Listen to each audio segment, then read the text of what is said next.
warahmatullahi wabarakatuh. Jadi pada kesempatan kali ini kami dari kelompok 1 kelas 4B akan mempresentasikan laporan yang berjudul Cetak Biru Peternakan Modern, Analisis Operasional dan Standar Akuntansi Ayam Grower. Presentasi ini merupakan studi kasus translasi sistem kandang closed house menuju laporan keuangan untuk periode Juni 2026 pada mata kuliah akuntansi pertanian.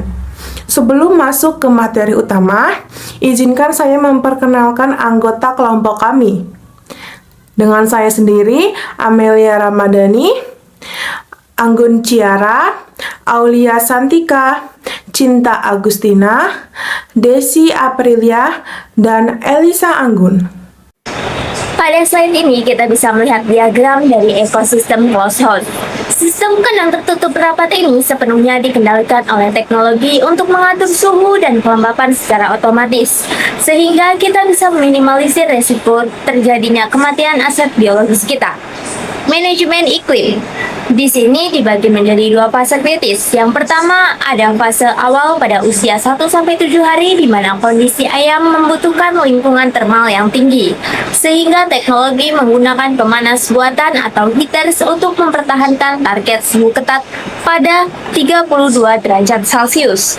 Kedua, memasuki fase lanjutan pada usia 3 minggu ke atas, ayam mulai menghasilkan panas tubuh tersendiri dan rentan terkena stres panas tinggi. Oleh karena itu, target suhu diturunkan dan dijaga pada 26 derajat Celcius menggunakan sistem panel otomatis serta kipas pembuang atau fan atau blower.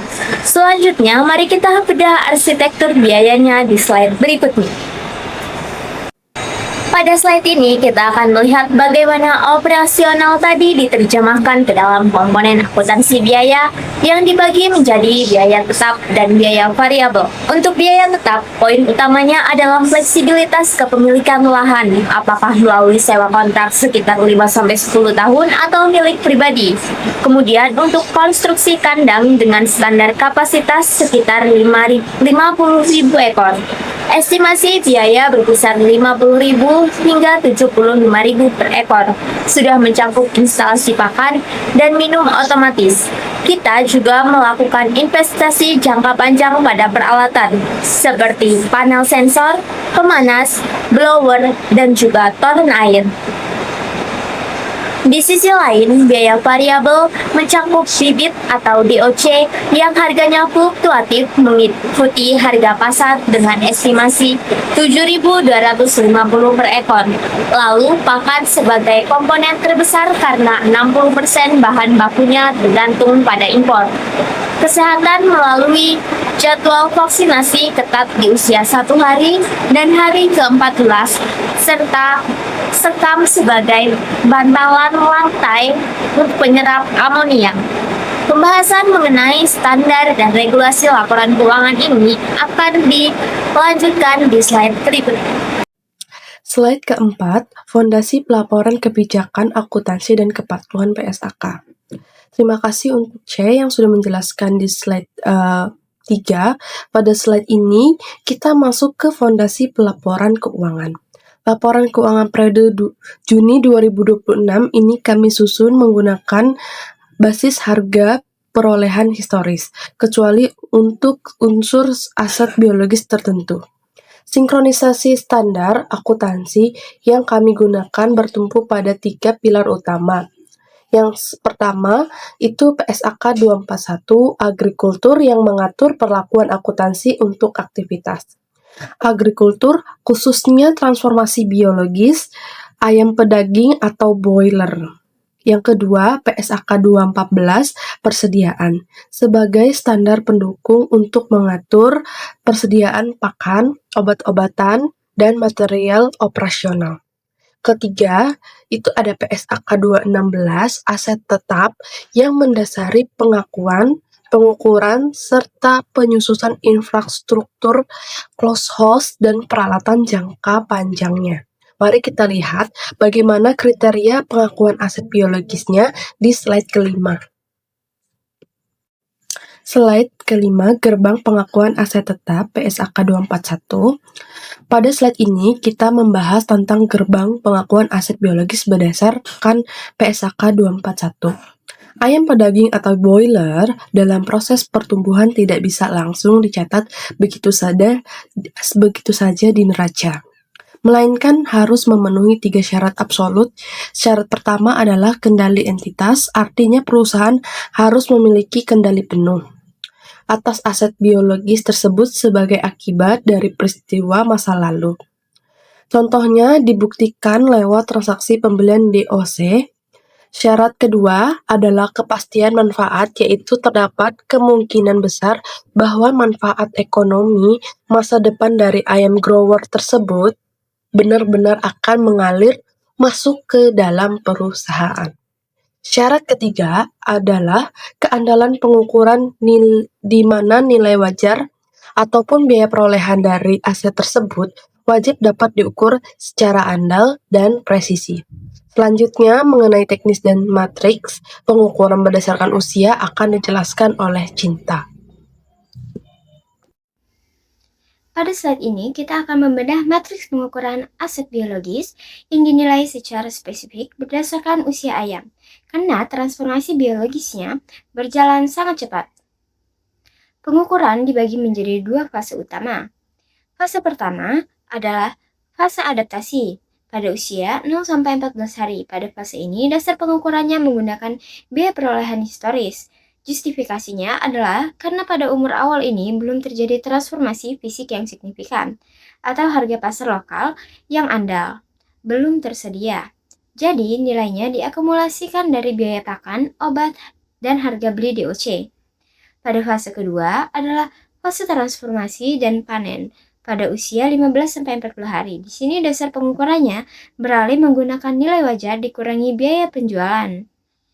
Komponen valuasinya mengacu pada harga pasar aktif ayam hidup di wilayah setempat dikurangi estimasi biaya pelepasan, seperti biaya panen, transportasi, dan retribusi pasar. Untuk kebijakan mengenai aset tetap peralatan kandang, selanjutnya akan dibacakan oleh Desi.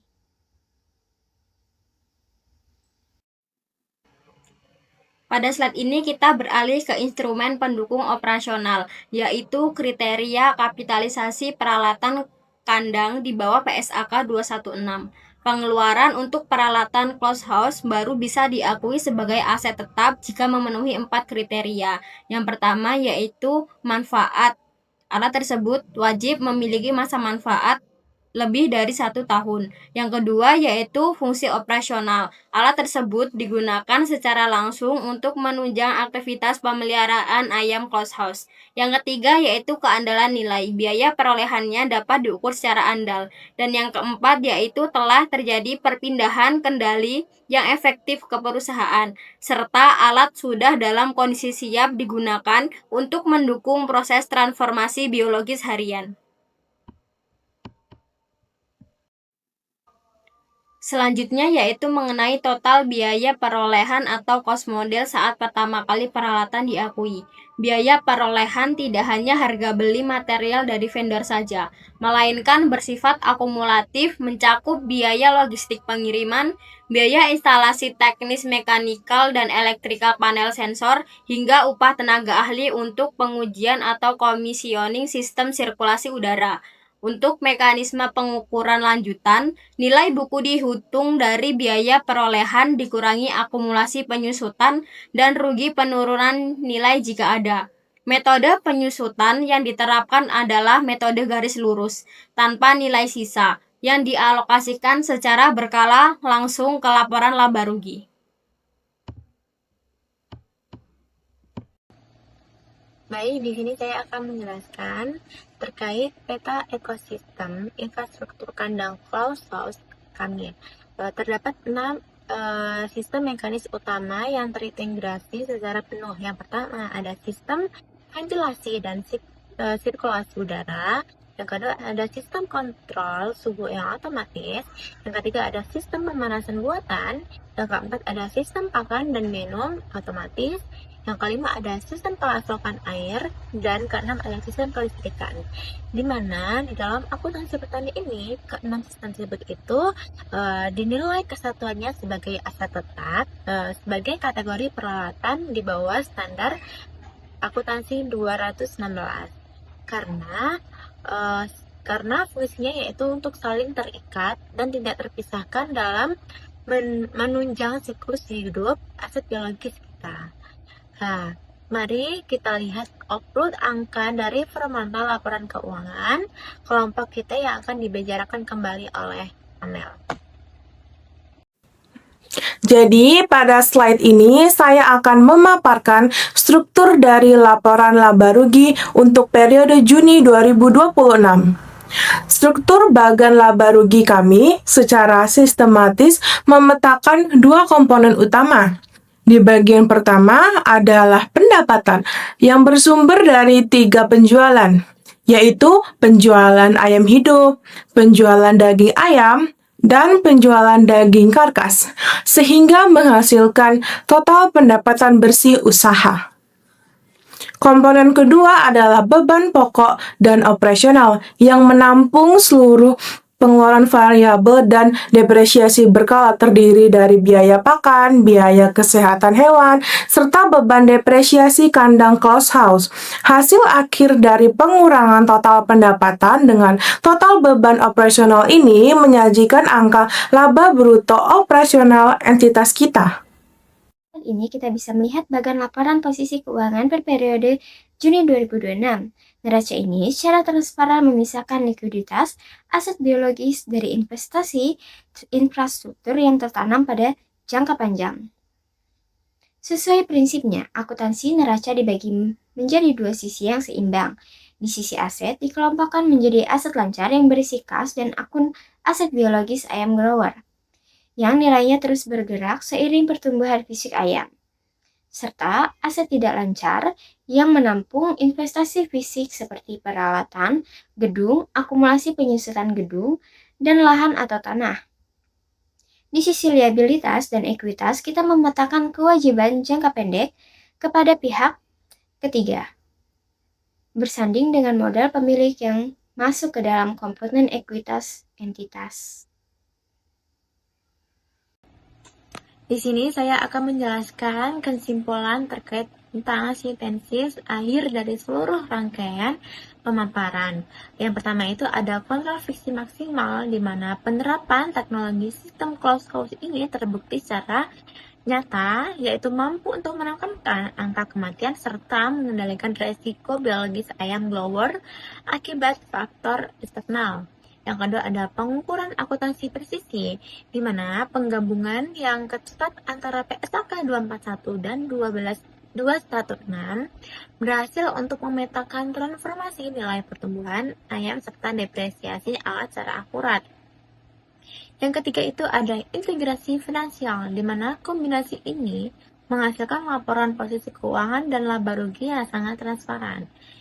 Intinya dari materi tersebut, optimalisasi teknologi closed house ini bukan sekedar strategis operasional peternakan, melainkan instrumen akuntansi penting untuk menciptakan kepastian nilai aset biologis yang pada akhirnya untuk menjamin keandalan fundamental dari laporan keuangan posisi agrikultur. Sekian pemaparan dari presentasi dari kelompok kami. Kami membuka sesi tanya jawab apabila ada dari dosen pengampu maupun rekan-rekan sekalian ada yang kurang jelas atau ingin menanyakan lebih mengenai analisis implementasi tentang PSAK 21 ini pada ayam grower ini, kami persilahkan. Terima kasih.